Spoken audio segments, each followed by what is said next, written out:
Milord, আজ আমার সাক্ষ্য গ্রহণের দিন। শিমুল দেবী সম্পর্কে অভিযোগ উঠেছে তিনি তার স্বামীকে বিষ খাইয়ে মেরে ফেলতে চেয়েছিলেন। তার সপক্ষে আগের দিন ওনারই শাশুড়ি কথা বলেছেন। কিন্তু আজ আমি একজন মানুষকে এই আদালতে পেশ করতে চলেছি যিনি এই বিষয়ে আলোকপাত করলেও করতে পারেন। তিনি তার শ্বশুরবাড়িরই একজন মানুষ, কমললতা দেবী। প্রসিড। কমললতা দেবী, আপনি আসুন।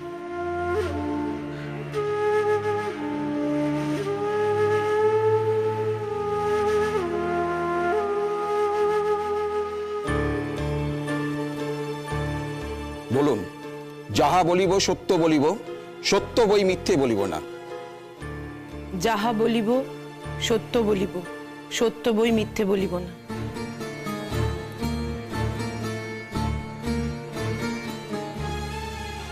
কমললতা দেবী, আপনার সঙ্গে শিমুল দেবীর ঠিক কি সম্পর্ক? শিমুল ব্যানার্জি আমার ভাইপোর বউ হয়। আমরা পাশাপাশি বাড়িতে থাকি। ও পরাগ ব্যানার্জির স্ত্রী, আমি ওর কাকিমা হই, সম্পর্কে খুশাশুড়ি। বেশ, আপনার শিমুল দেবী সম্পর্কে কি ধারণা? মানে ওনার সম্পর্কে যে অভিযোগটি উঠেছে, আপনার কি মনে হয় উনি কতটা সক্ষম এই ধরনের কাজ করতে? শিমুল ব্যানার্জি সম্পর্কে আমার ধারণা একেবারে অন্যরকম। আজকালকার দিনে শিমুল ব্যানার্জির মতো মেয়েই হয় না। ওর পক্ষে এরকম কাজ করা অসম্ভব। Objection, your honour. স্যার, একই বাড়িতে অনেক রকম শাখা প্রশাখা থাকে, অনেক আন্ডার কারেন্টও থাকে। এমনও তো হতে পারে যে উনি মধুবালা দেবীকে ডিমিন করার জন্য, ওনাকে ছোট করার জন্য এই কথাগুলো বলছেন। এটাও সম্ভব যে পরাগ ব্যানার্জিকে উনি সেইভাবে ভালোবাসেন না, স্নেহ করেন না। আবার এটাও সম্ভব যে পরাগ ব্যানার্জির প্রাক্তন স্ত্রী যদি নির্দোষ প্রমাণিত হয়, তাহলে হয়তো ওনার কোনো ব্যক্তিগত স্বার্থ চরিতার্থ হবে। হতেও তো পারে স্যার, তাই না? অবজেকশন মিলর্ড, উনি আমার সাক্ষ্য গ্রহণকারীকে এইভাবে কথা বলতে বাধা দিতে পারেন না। তাহলে আমার পক্ষে কাজ চালিয়ে যাওয়াটা অসম্ভব। আর শুধু অসম্ভব নয়, আমি এর প্রতিবাদে কাজ বন্ধও করতে পারি। উনি যখন আগের দিন সাক্ষ্য গ্রহণ করছিলেন, আমি কিন্তু অনেকক্ষণ চুপ করেছিলাম। আর এই ধরনের কোন রকম ডিমিনিং কথাবার্তাও আমি বলিনি। উনি একজন মানুষকে না জেনে, না বুঝে, তথ্য না নিয়ে উনি এরকম ডিমিনিং কথাবার্তা বলছেন।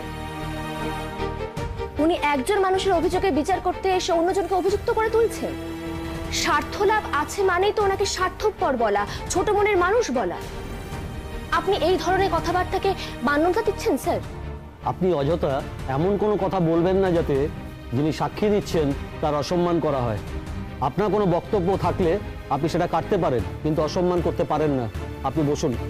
Sorry sir. এবার আপনি বলুন, শিমুল দেবী সম্পর্কে আপনার কি ধারণা? শিমুল ব্যানার্জির মতো মেয়ে আজকালকার দিনে দুর্লভ। ও ওই বাড়িতে এমন ভাবে থেকেছে যে অন্য কোনো মেয়ের পক্ষে এতদিন থাকা সম্ভব হতো না। সবচেয়ে বড় কথা স্যার, ওদের বিবাহ বিচ্ছেদ হয়ে গেছে। তারপরেও ও এতদিন এই বাড়িতে থেকেছে। তার মানে তার কারণ কিন্তু এটা নয় যে ওর থাকার জায়গা ছিল না। এখানে এমন অনেক লোকজন রয়েছে যারা ওর বন্ধু বান্ধব, তারা কিন্তু ওকে থাকার জায়গা দিতে চেয়েছিল। শিমুল ব্যানার্জি থাকতে রাজি হয়নি, কারণ সে তার অসুস্থ ননদ আর বয়স্ক শাশুড়ির কথা ভেবে ওই বাড়ি থেকে বেরিয়ে যায়নি।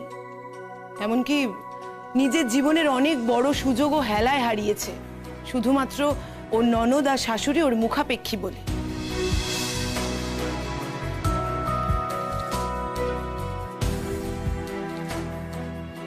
স্যার, আমার এখানে একটা কথা বলার আছে।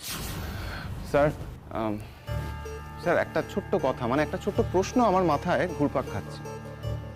এই মহিলা যদি সত্যি এত গুণবতী হয়ে থাকেন, মানে ওনারা যেটা ক্লেম করছেন সেই হিসেবে যদি সত্যি ওনার মুখাপেক্ষী ওনারা হয়ে থাকেন, তো সেক্ষেত্রে আমার একটাই কোয়েশ্চেন, আগের দিন যখন এনার প্রাক্তন শাশুড়ি এখানে এসে স্টেটমেন্ট দিয়েছিলেন যে ওনার বাড়িতে এরম জঘন্য কাজ আর কেউ করতেই পারে না শিমুল ব্যানার্জি ছাড়া, সেক্ষেত্রে এটাই দাঁড়াচ্ছে যে শিমুল ব্যানার্জি বিষটা খাইয়েছেন। তো আমার বিপক্ষের বন্ধুকে একটি প্রশ্ন, যে আমার যে মাথায় প্রশ্নটা ঘুরপাক খাচ্ছে তার যদি উত্তরটা আপনি দিয়ে দেন তাহলে আমার খুব সুবিধা হয়। Thank you sir. স্যার, আমি আজ কিছু ঘটনার কথা বলবো এবং সেই ঘটনা বলতে আমাকে নিশ্চয়ই কমললতা দেবী সহযোগিতা করবেন। কমললতা দেবী, আমি শুনেছি পরাগ ব্যানার্জির মাইনের অর্ধেক টাকা সেটা ওনার মাকে দিতে হবে। এই বিষয়ে আপনি কি বলবেন? এর কারণ কি? একবার শিমুল মরো মরো অবস্থায় চলে গিয়েছিল, তাকে বিষ খাওয়ানো হয়েছিল।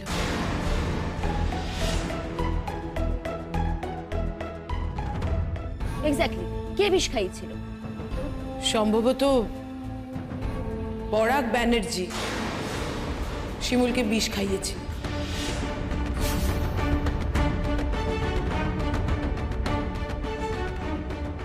Objection your honour. এরপরে যদি আপনি আমাকে প্রতিবাদ করতে না বলেন তাহলে আমাকে আমার পেশা ছেড়ে দিতে হবে।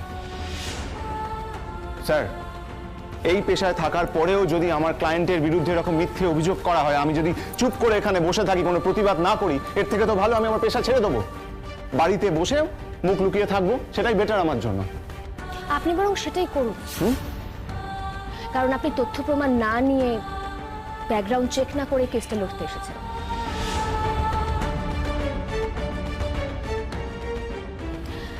স্যার, এর অনেক প্রমাণ আছে। শিমুল দেবী যথেষ্ট প্রমাণ দিতে পারবেন। প্রমাণ দিতে চেয়েছিলেন, পুলিশের কাছে যেতে চেয়েছিলেন, কিন্তু তিনি সমস্ত প্রত্যাহার করেন, কারণ তিনি পরাগ ব্যানার্জির কাছ থেকে টাকা চেয়েছিলেন, এককালীন 5 লক্ষ টাকা, এবং প্রতি মাসে তার রোজগারের অর্ধেক টাকা চেয়েছিলেন। প্রথমে আমরা সবাই খুব অবাক হয়েছিলাম, ভেবেছিলাম পরাগ টাকা দিয়ে শিমুলের মুখ বন্ধ করছে আর শিমুলও টাকা নিয়ে চুপ করে থাকছে, কিন্তু তা নয় স্যার। শিমুল ওই টাকা তার শাশুড়ি আর ননদের নামে তাদের ব্যাংক অ্যাকাউন্টেই রেখেছে, কারণ ওর ননদের ঠিকমতো চিকিৎসা হতো না, মানে আমার ভাসুরজি, ওর চিকিৎসার খুব প্রয়োজন, কিন্তু পরাগ ব্যানার্জিরা ও চিকিৎসা করাতো না। ওই চিকিৎসা বাবদ ওই টাকাগুলো শিমুল রেখে দিয়েছিল, এবং ওর বিয়েতে সেই টাকাগুলো খরচ করবে বলে ওই টাকাগুলো শিমুল ওর ভাইয়ের কাছ থেকে সরিয়ে রেখেছিল। তার থেকে একটা কানাকড়ি পর্যন্ত শিমুল নেয়নি। আপনি চাইলে ওই কাগজপত্র সবকিছু দেখতে পারেন, তারপরেও কি করে বলি বলুন তো, এই মেয়েটা খারাপ? ওয়েল স্যার, এটা থেকে তো এটা প্রমাণিত হয় না যে উনি পরাগ ব্যানার্জিকে খুনের চেষ্টা করেননি। উনি বিয়েটা মেনে নিতে পারেননি, সেখান থেকে ওনার একটা প্রতিহিংসা তৈরি হয়েছে, সেখান থেকে উনি খুনের চেষ্টা করেছেন পরাগ ব্যানার্জিকে। হতেই তো পারেনি তাহলে, তাই না? তাহলে স্যার, আজ এখানে আরো একটি খুনের বিচার হতে হবে।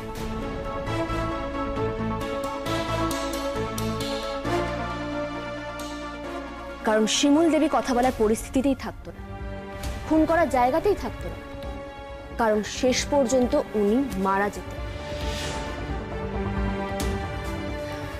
স্যার, আমি হসপিটালের কিছু কাগজপত্র আমি প্রুফ হিসেবে পেশ করতে চাই।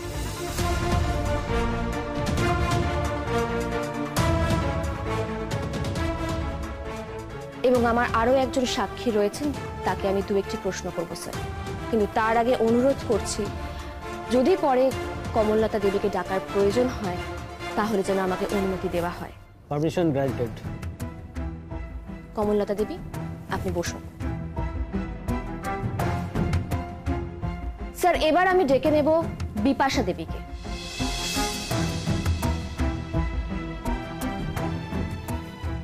বিপাশা দেবী, আপনি আসুন।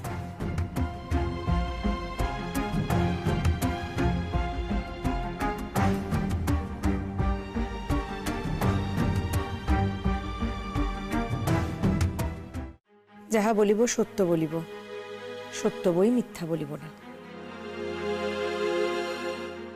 বিপাশা দেবী, আপনি নিজের পরিচয়টা দেন এবং আপনি শিমুল সম্পর্কে যা যা জানেন সেই সবটা মহামান্য আদালতের সামনে পেশ করুন। আমার নাম বিপাশা মিত্র। আমি শিমুলের শ্বশুরবাড়ির ওই পাড়াতেই থাকি, প্রতিবেশী। শিমুলকে ছোট বোনের মতো ভালোবাসি। ওর বিয়ের পরে ও যখন এ পাড়াতে আসে তখন আমরা নিজেরাই গিয়ে ওর সঙ্গে আলাপ করেছিলাম। আমাদের একটা ছোট কালচারাল গ্রুপও আছে, শিমুলই সেটা লিড করে। আমরা অনেক প্রোগ্রাম করেছি একসঙ্গে। আপনি বলুন তো, আপনি এই যে শিমুল দেবীর অসুস্থতার ঘটনা ঘটেছিল সেটা কি আপনি জানেন? হ্যাঁ জানি, অবশ্যই জানি। দুর্গাপুজোর সময়, এই তো গত দুর্গাপুজোর সময়তেই, বিজয়া দশমীর দিন ঠাকুর ভাসানের পর আমরা মণ্ডপে ফিরে সবাই মিলে খুব নাচ গান হই হুল্লোড় করছিলাম। এবং তারপরে এই পরাগ, পলাশ, প্রতীক্ষা এরা সবাই না আমাদের জন্য শরবত বানিয়ে রেখেছিল। এবার আমরা সবাই শরবতটা খেয়েছি, কিন্তু আমাদের কারোর কিচ্ছু হলো না, বিশ্বাস করুন। শিমুল হঠাৎ করে এত অসুস্থ হয়ে পড়লো, ওকে নার্সিংহোমে নিয়ে যাওয়া হয়। প্রায় মরেই যাচ্ছিল মেয়েটা, মৃত্যুর মুখ থেকে ফিরে এসছে।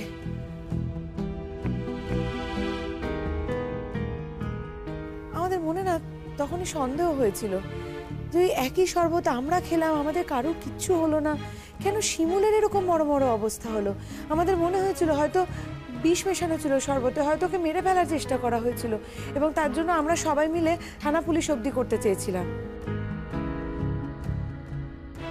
আর যখনই আমরা থানা পুলিশ করলাম তখনই না আমাদের মনে হলো পরাগ ভয় পেয়ে গেছে।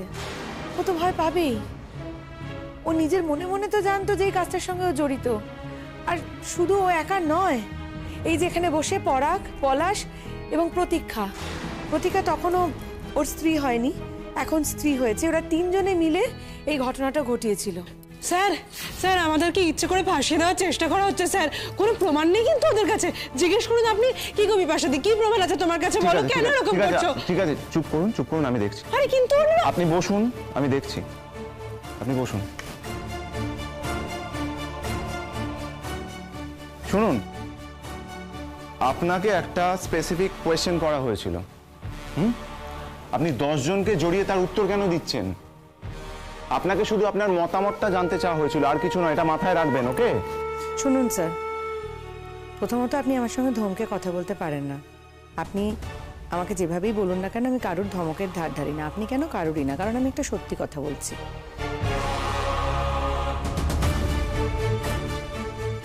এবং এই ঘটনার সঙ্গে যারা যারা জড়িত থাকতে পারে তাদের নামগুলো সবার সামনে তুলে ধরার চেষ্টা করেছি।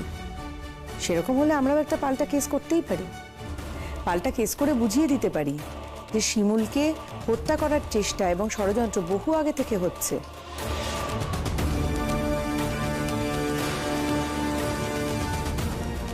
আজকে আমরা যে কারণে এই কোর্টে এসেছি, সেই পার্টিকুলার ঘটনাটা কে ঘটিয়েছে সেটা আমি বলতে পারবো না, কিন্তু শিমুলকে ওই বাড়ি থেকে তাড়িয়ে দেওয়ার জন্য, বাড়ি থেকে বের করে দেওয়ার জন্য একটা গভীর ষড়যন্ত্র এখনো চলছে বলে আমার বিশ্বাস। Point to be noted sir.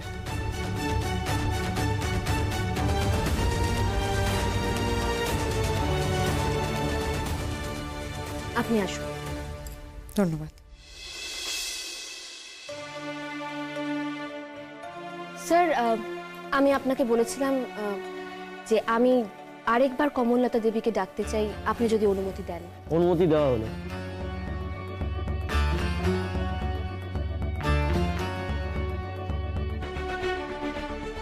Kamallata দেবী, আপনি আমাকে বলুন তো, এই যে সেদিন যে ঘটনাটি ঘটেছে, আপনার কি মনে হয় কে এই ঘটনার সাথে বা কারা এই ঘটনার সাথে জড়িত?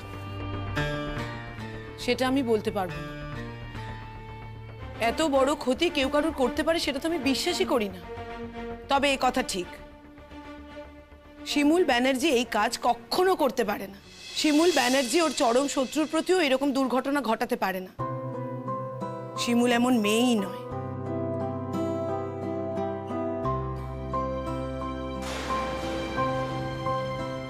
শিমুল ব্যানার্জিকে আমরা যতটা দেখেছি, যতটা চিনেছি, তাকে কিন্তু অনেক অত্যাচার সহ্য করতে হয়েছে।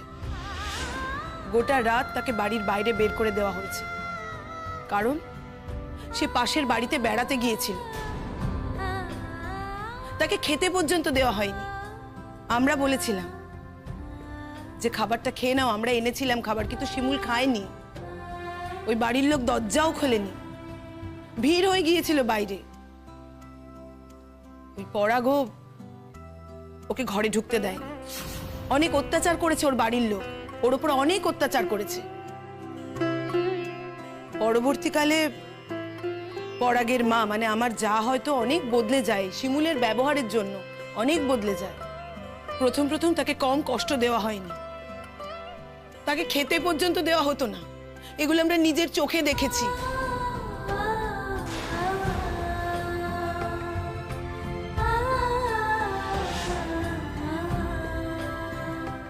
শিমুল ব্যানার্জির সঙ্গে পরাগের ডিভোর্স হয়ে গেছে। এমনিতেও এখানেও বেশি দিন থাকতো না, সে হয়তো চলে যাবে একদিন। আমার সঙ্গে হয়তো তার যোগাযোগও থাকবে না। কিন্তু একটা মেয়ে হয়ে এই দুর্দিনে এই মেয়েটার পাশে থাকবো না, এটা তো হতে পারে না। আমি সাধারণ গৃহবধূ, সারা জীবন সেরকম হয়তো কিছুই করিনি, কিন্তু একটা মেয়ের দুর্দিনে সে যদি ঠিক হয়, সে যদি সত্যির পথে চলে, মেরুদণ্ড সোজা রেখে চলে, তাহলে তার পাশে দাঁড়াবো না?